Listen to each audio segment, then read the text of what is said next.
Humanitarian organizations announced that at least 10 Palestinian children undergo amputations every day as a result of the constant Israeli bombardment of the Gaza Strip. In Ecuador, authorities report multiple acts of violence following the declaration of a state of emergency. Authorities report kidnapped agents, burned vehicles, and riots in jails. In Zambia, the death toll from cholera rose to 222 following new outbreaks in October 2023.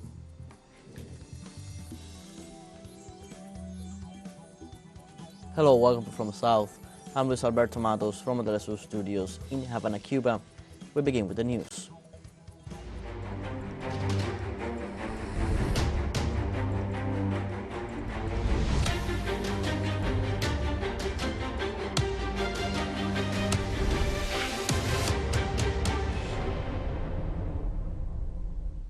Humanitarian organizations announced that at least 10 Palestinian children suffer amputations every day as a result of the constant Israeli bombardment of the Gaza Strip. The organization Save the Children highlights in a statement the recent UNICEF report where it indicates that 1,000 minors in Gaza lost one or both limbs as a result of the Israeli attacks. In this regard, they indicate that the worsening health crisis and the severe lack of medical supplies forces doctors to amputate limbs, sometimes without anesthetics, painkillers, and through rapid procedures outside health facilities. Meanwhile, on the 95th day of the genocide perpetrated by Israel, the occupying forces continue this Tuesday attacks against different points of the Gaza Strip. The United Nations Human Rights Organization called on security agencies to conduct an independent investigation into journalists who have been killed since October 7th in Gaza. The United Nations High Commissioner for Human Rights, Volker Turk, expressed in a statement his concern over the number of murders of news media professionals that have been perpetrated in the Gaza Strip as a result of Israeli attacks. The UN also said that the death of journalists must be investigated exhaustively to ensure compliance with international law. The press service of the Gaza Strip government reported that the number of journalists killed since the beginning of the Israeli military operations rose to 103. Israeli forces killed a senior leader of the Lebanese self-defense movement Hezbollah during an attack in southern Lebanon. The group confirmed the news of the death of Wissam Hassan Tawil, who was one of the men commanding the group's operations in the south of the country and a senior member of Hezbollah since October 7th. Southern Lebanon has been frequently attacked since the beginning of the conflict between Israel and Palestine. This development comes after Prime Minister Benjamin Netanyahu recently said that he is willing to resolve the conflict with Hezbollah by political means, although he made it clear that if dialogue fails, he will resort to military methods.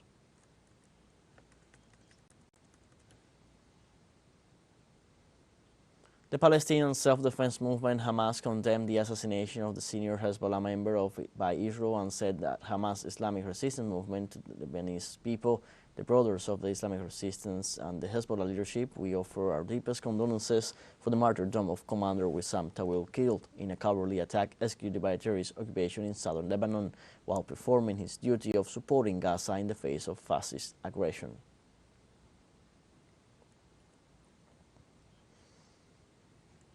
More than 800 organizations around the world signed a letter urging international support for South Africa's lawsuit against the State of Israel for the genocide committed against the Palestinian people. Spokespersons stated that South Africa's petition to the court marks a critical turning point that tests the global will to safeguard laws aiming to guarantee human rights and the preservation of humanity. Likewise, the coalition later urged the signatory organizations to press their governments to immediately introduce a declaration of intervention to end the massacre in the occupied Palestinian territories. In this regard, the International Court of Justice will hold public hearings to consider the case of South Africa against Tel Aviv next January 11th and 12th.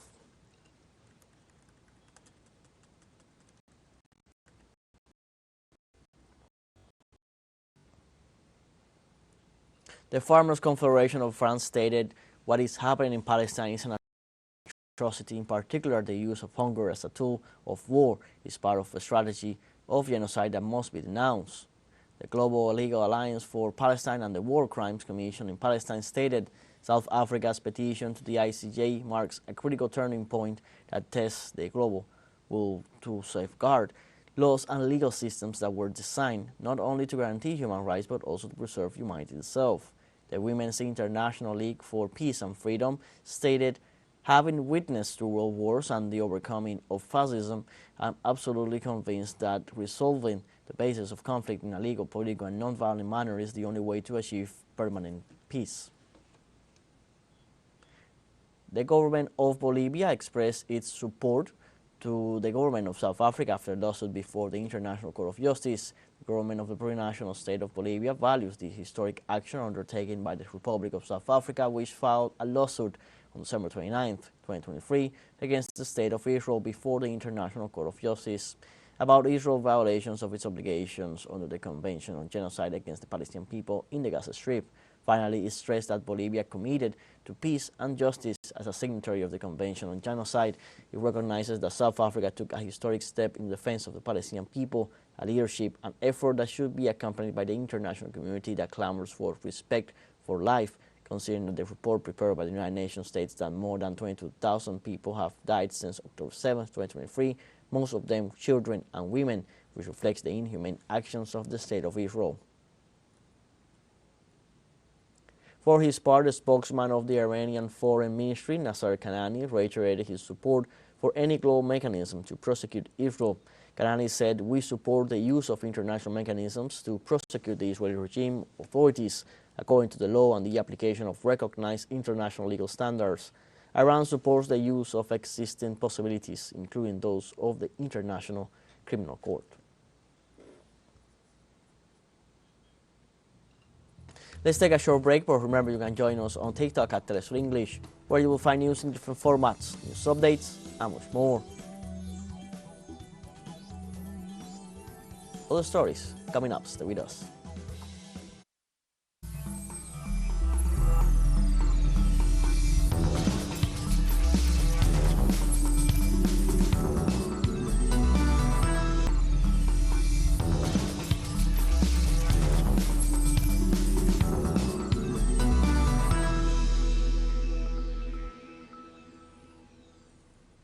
Welcome back from the South.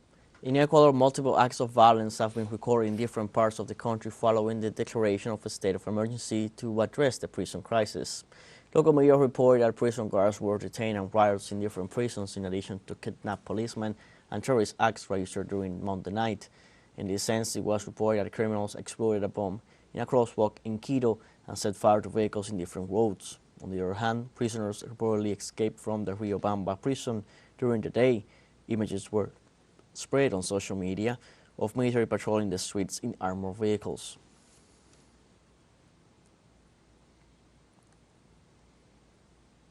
Earlier, Ecuador's President Daniel Noboa decreed a new state of emergency that restricts free transit and grants the armed forces the power to intervene in prisons in the hands of organized crime.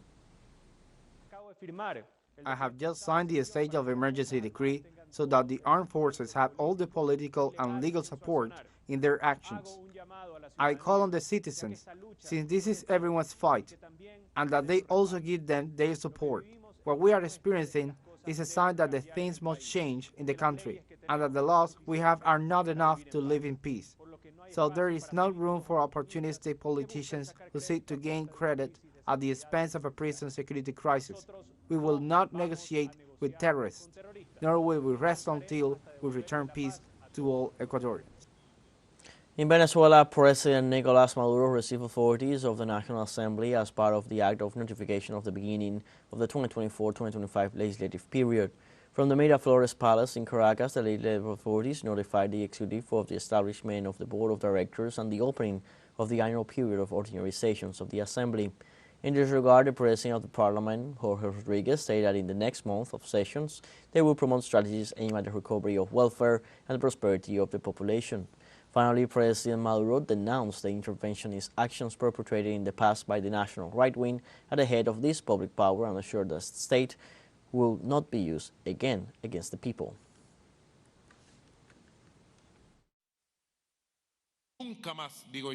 Never again. I say never again.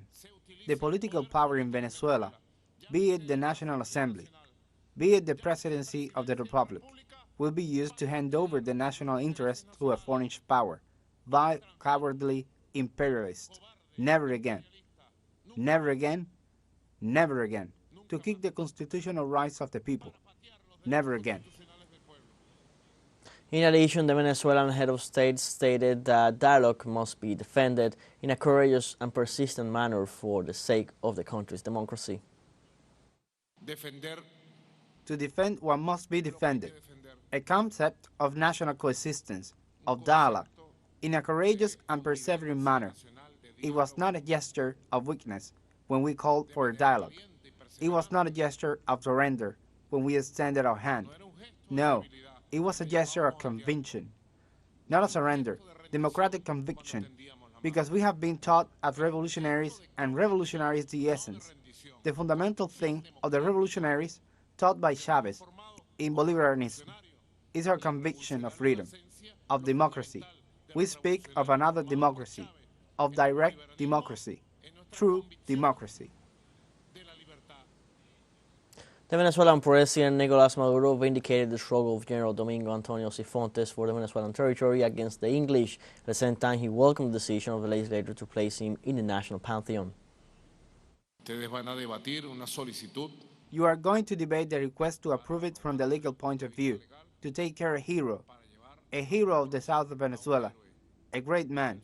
They call him the terror of the English, for his actions against the attempt of the English to take the Guayana Esequiba, the Cuyuní, the Yuarari, and to establish direct bases in what today is Tumeremo, El Dorado, El Callao.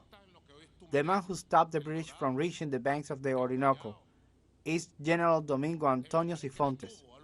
Tomorrow, the National Assembly will debate to take him to the national pantheon, and I hope with a strong decision of the National Assembly, he will reach the pantheon of the heroes, of the fatherland, the terror of the British, the great general who stopped the British Empire in the south, Domingo Antonio Cifuentes. Honor and glory to General Domingo Antonio Cifuentes. In Brazil, during an event commemorating the first anniversary of the assault on the three branches of government, President Luis Inácio Lula da Silva affirmed that there should be no pardon for those who attack the country's democracy. A year after the coup attempt, at least 30 people who took part in the events have been sentenced to prison terms of up to 17 years, while former President Jair Bolsonaro is being investigated as a possible instigator and mastermind of the attacks. For his part, President Lula da Silva said that his government's response to what happened on January 8th could pave the way for the country to live the 21st century without coups. At the same time, he indicated that there will be no pardon for the coup perpetrators because it will be a safe conduct for new violent acts in the country.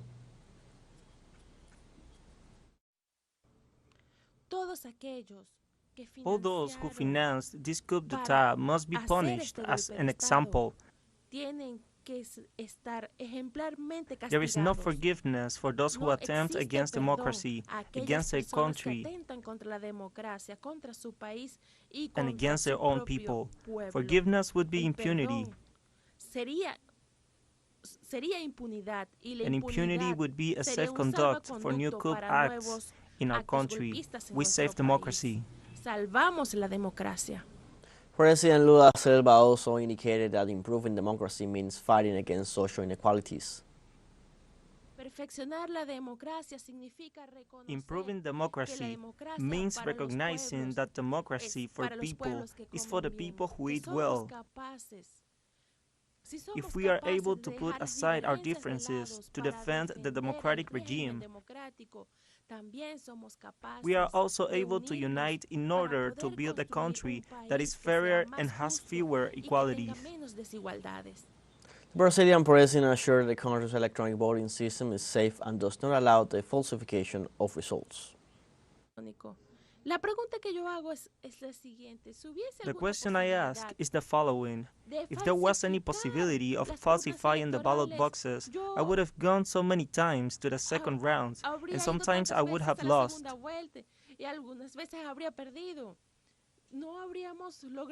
We would not have managed to elect Dilma Rousseff in 2014. In a climate of war that was established in the country, people who doubt the elections, the legality of the Brazilian ballot boxes, why would we lose the elections? Why don't they ask their parties to denounce the deputies and senators elected by those parties? Because if they elect them, imagine, Why don't they protest against those fraudulent ballot boxes? It is important that we are clear about the importance of democracy. Pro-democracy demonstrations were held across Brazil on Monday in remembrance of last year's failed coup attempt against President Lula da Silva. Our correspondent Brian Meir has the details. On the first anniversary of the January 8, 2023 coup attempt in Brasilia, the social movements and labor unions brought people to the streets in dozens of cities across Brazil as a sign of support for democracy and reminder of the importance of continuing the fight against fascism. We have come out to remember a year of fighting for democracy in our country, and we are here to show that we can hold demonstrations that could create destruction, but the construction of a nation. The GDP grew 3 times higher than projected by the IMF in 2023, and unemployment has reached its lowest level since 2015. But a recent poll shows 38% of Brazilians still prefer Bolsonaro over President Lula. It isn't enough to propel the far-right back into power electorally, but it shows that there's still a risk of another attempt to overthrow Brazilian democracy. So demonstrations of public support are still important. Everyone knows that it was an act of vandalism made out of the revolt of not being able to achieve what they wanted, which was to re-elect that other one. I won't even say his name because I think that it attracts evil. So we're on the streets today in favor of democracy because there are still a lot of people who are against the current government, which has done a lot of democratic things. As we move into 2024, more national demonstrations like the ones held across Brazil today are expected. Brian Meir, TeleSUR, Recife. In Guatemala, President-elect Bernardo Arevalo presented on Monday the new cabinet for the period 2024-2028. It is the first time in the history of the country that the government team is equal in number of ministers. In a ceremony held at the Hugo Garrillo Chamber Theater of the Miguel Ángel de Asturias Cultural Center in the capital, the standard-bearer of the Semilla Movement Party and his running mate, Karin Herrera, showed the designated ministers to the country. The incumbent vice minister explained the trajectory of professionals who will be in charge of the different portfolios, summarized the work experience and academic formation of each one of them. Herrera emphasized that these are professionals who are committed to the advancement of the nation, all trained with the necessary tools and aware of the values that Arevalo's government professes. She added that the team knows what actions to take to fulfill the people of Guatemala.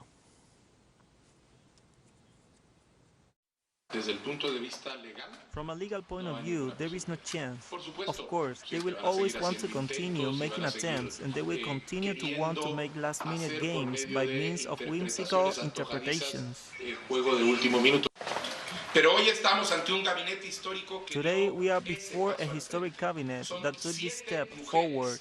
There are 7 women and 7 men who will compose with great commitment this first party cabinet in the history of the country. We have a second short break coming up, but before we invite you to join our WhatsApp community for our English-speaking audience, you can scan the QR code on screen to join directly and share the link to reach more people. Constant news coverage of Latin America and the Caribbean as well as the rest of the world. Stay connected and informed with TeleSUR. Final short break, don't go away.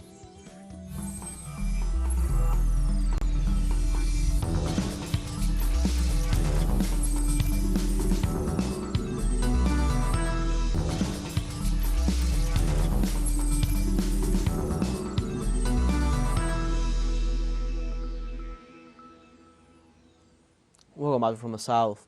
In Zambia, the health ministry reported on Monday that the number of people who have died of cholera has risen to 222, while the total number of cases has reached 5,462.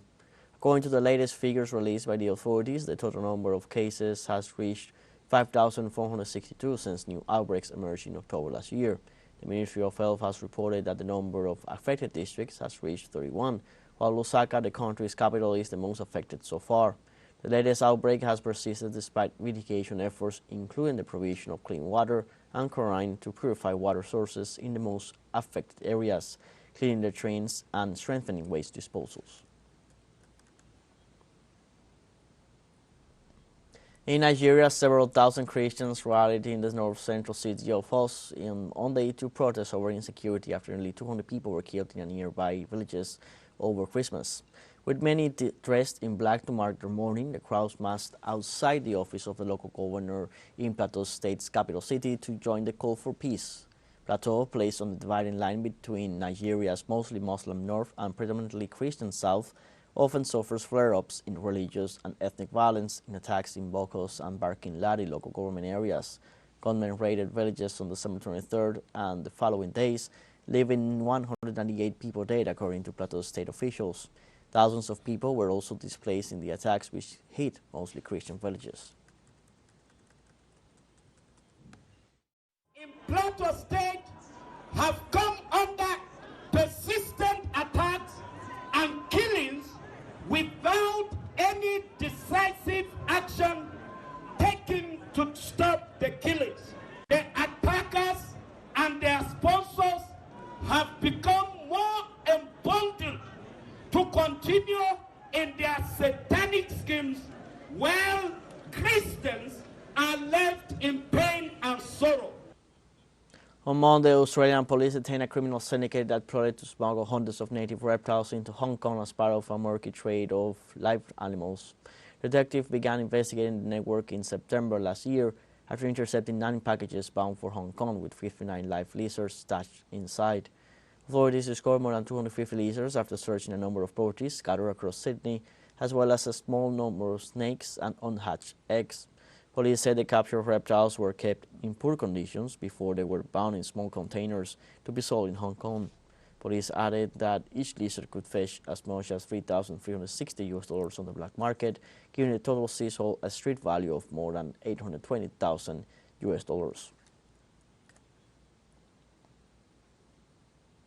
Football legend Franz Beckenbauer, who left a unique imprint on German football as player, captain and coach, died at the age of 78.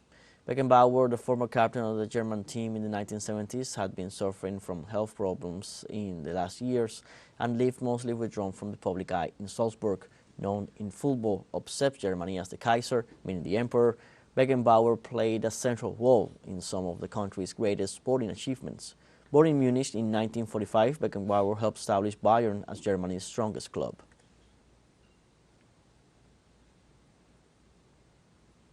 Alongside Mario Zagallo, who died aged 92 on Friday, and Didier Deschamps, Beckenbauer is one of the only 3 men to have won the World Cup as both a player and a manager.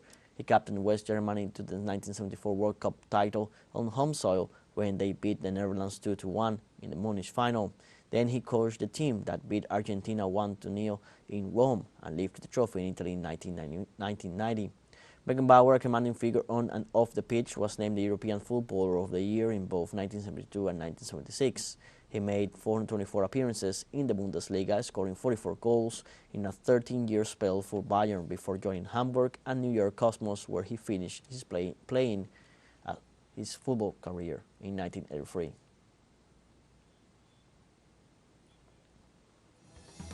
We have come to the end of this news brief. You can find these and many other stories on our website at telesurenglish.net. You can also join us on our social media on Facebook, X, Instagram, Telegram, and TikTok.